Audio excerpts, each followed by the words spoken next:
तर आज आमच्या कॉलेजमध्ये अॅन्युअल स्पोर्ट्स होते आणि आज असं काय मोठा विषय होईल.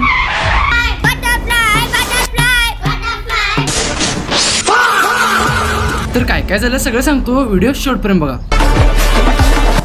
तर आज स्पोर्ट्स आहेत म्हणताना खुश होऊन सकाळी सकाळी पोहोचलो ग्राउंडवर. चेहऱ्यावरचा आनंद लय उशीर टिकला नाही, कारण भावाने 19 नोव्हेंबर 2023 ची जर्सी घालून आलता. स्टार्टिंगला होती तर रनिंग, पोरांचं 100 मीटर, त्यानंतर पोरींचं 100 मीटर, पोरांचं 200 मीटर आणि 400 मीटर झाले. मग मी काय डायरेक्ट आयडीचं नाव जर्सीवर टाकलेलो. कोण कोण बैठले त्यांनी कमेंट मध्ये सांगा. मग गेलतो ट्रॉफीकडे, ह्यातले कुठले कुठले आमाशने मिळाला सांगतो. तोपर्यंत भेटला रशियन.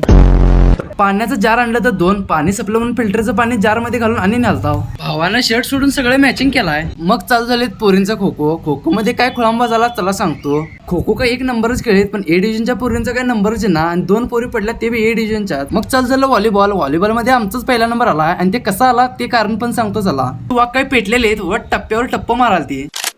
मग उद्या क्रिकेट दिन आहे, त्याच्यानंतर प्राइज डिस्ट्रीब्युशन आहे. तर क्रिकेट कोण उद्या बघा येणार असला तर केलीच्या फार्मसीच्या समोर ग्राउंड मध्ये क्रिकेट आहे. मग घरला जाताना 12वीचा मित्र भेटला. भावाला म्हटलं लिहिलं अजून नको, कांदे पोहायच्या कार्यक्रमाला यायला. मग स्पोर्ट्स सीन झाल्यावर घेतला गाडी आणि मी आणि मैया गेलो घराकडे. तर व्हिडिओ आवडल्यास लाईक आणि फॉलो करून नक्की जावा. धन्यवाद.